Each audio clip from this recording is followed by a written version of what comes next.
आत्मबंधन। सभी को मेरा प्रेम पूर्वक आत्मबंधन। आज मेरा विषय है मानव सेवा ही माधव सेवा है। ये शरीर हमें दूसरों की सेवा के लिए ही मिला है। निस्वार्थ सेवा जो भक्ति भाव से और अहंकार के बिना की जाती है, वह सेवा है। सेवा ही सर्वोच्च साधना है जो हमारे मन को शुद्ध करती है। सेवा से हमारा शरीर स्वस्थ और मजबूत बनता है। सबसे पहले सेवा जो हम करते हैं वे परिवार में अपने निकट और प्रियजनों यानी अपने माता पिता की होती है। ये हमारे दायरे को सीमित करती है, इसलिए देश और पूरी दुनिया के कल्याण के लिए सामुदायिक दायरे में हमें आगे बढ़ना है। वास्तव में जब हम सेवा करते हैं तो हम इसे अपने लिए ही करते हैं, क्योंकि हमें सेवा करने से शांति और खुशी मिलती है। सेवा का ये छोटा सा कार्य हमें आध्यात्मिक रूप से ऊपर उठाएगा, क्योंकि मानव सेवा ही माधव सेवा है। मानव सेवा ही ईश्वरीय पूजा है। गरीब, संकटग्रस्त तथा शारीरिक मानसिक रूप से बीमार व्यक्ति की सेवा ही सबसे बड़ी सेवा है। हमें यह तय करने की जरूरत नहीं है कि कोई हमारी सेवा का हकदार है या नहीं। उसकी परेशानी ही एकमात्र प्रमाण है जिसकी उन्हें जरूरत है। हमारा गैर नॉन जजमेंट प्रेम का दृष्टिकोण सबसे महत्वपूर्ण है। सेवा हमारे अहंकार को नष्ट कर देती है। सेवा से विनम्रता विकसित होती है। विनम्रता आत्म साक्षात्कार की पहचान है।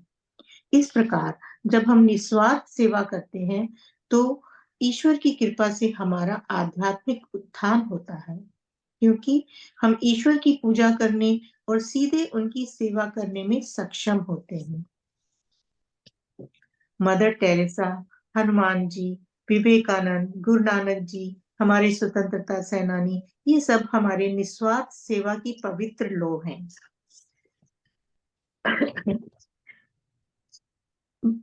ईश्वर के एक गीता में भी हमें बोला गया है कि वह जो निस्वार्थ भाव से मेरे प्राणियों की प्रेम से युक्त सेवा करता है, जो हर पल मुझे याद करता है, वह मेरे सबसे करीब योगी है।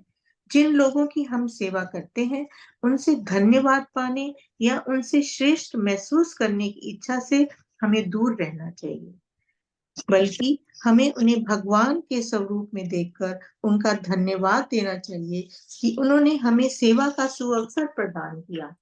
दुनिया के 3 स्तर के लोग हैं। सबसे ऊंचे स्तर वे लोग हैं जिन्हें लक्ष्मी नारायण की श्रेणी में रखा गया है, जो हमारे जैसे ही अवस्था में है। वे अश्वत्थ नारायण की श्रेणी में है।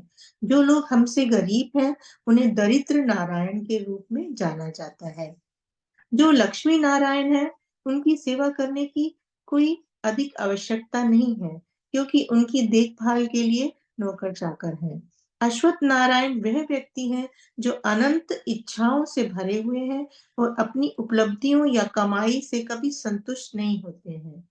हमें कमजोर, निराश्रित और असहाय लोगों की सेवा करनी चाहिए। जब हम दरिद्र नारायण की सेवा कर रहे हैं तब भी हमारे मन में ये भावना नहीं होनी चाहिए कि हम दूसरों की सेवा कर रहे हैं। हमें ये भावना रखनी चाहिए कि हम अपने भीतर विराजमान प्रभु की सेवा कर रहे हैं। जब सेवा पूर्ण समर्पण भाव, विचार, शब्द और कर्म की एकाग्रता के साथ की जाती है तो हृदय शुद्ध और पवित्र हो जाता है।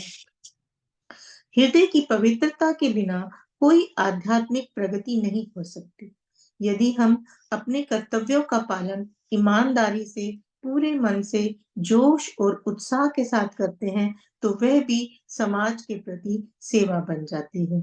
यदि कोई शिक्षक बिना पैसे के उद्देश्य के छात्रों को सही प्रकार से शिक्षा दे रहा है तो वह राष्ट्रीय सेवा भी कर रहा है।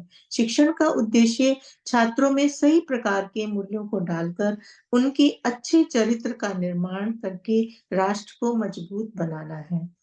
चिकित्सक अगर गरीब लोगों की निशुल्क उपचार की सेवा प्रदान करता है तो यह भी सच्ची सेवा है। व्यक्ति अपनी स्थिति के अनुसार और अपनी क्षमताओं के अनुसार सेवा प्रदान कर सकता है, जैसे कि चींटियों को मीठा मिलाकर आटा देना, चिड़ियों को दाना डालना, गाय या कुत्ते को रोटी खिलाना, दूसरों को ध्यान सिखाना, भूखे को भोजन खिलाना। और महिलाएं घर पर कर्तव्यों का निर्वहन सत्संग में भाग लेने के समान ही पवित्र है। केवल अगर हम घर पर ही अपने कर्तव्यों को ठीक से निभाते हैं, तो हम बाहर उचित सेवा प्रदान करने में सक्षम हो जाएंगे। हम घर में जो भी कार्य करते हैं, चाहे वो फर्श साफ करना हो, चपाती बनाना हो, इसे अब आध्यात्मिक अभ्यास के रूप में परिवर्तित कर देते हैं, तो ये हमारी पवित्र सेवा बन जाती है। प्रत्येक कार्य को हम ईश्वरीय प्रेम से भरकर कार्य करते हैं, तो ये सेवा है। और इसे हमें इस सभी कार्यों को हमें ईश्वर को समर्पित कर देना चाहिए। धन्यवाद।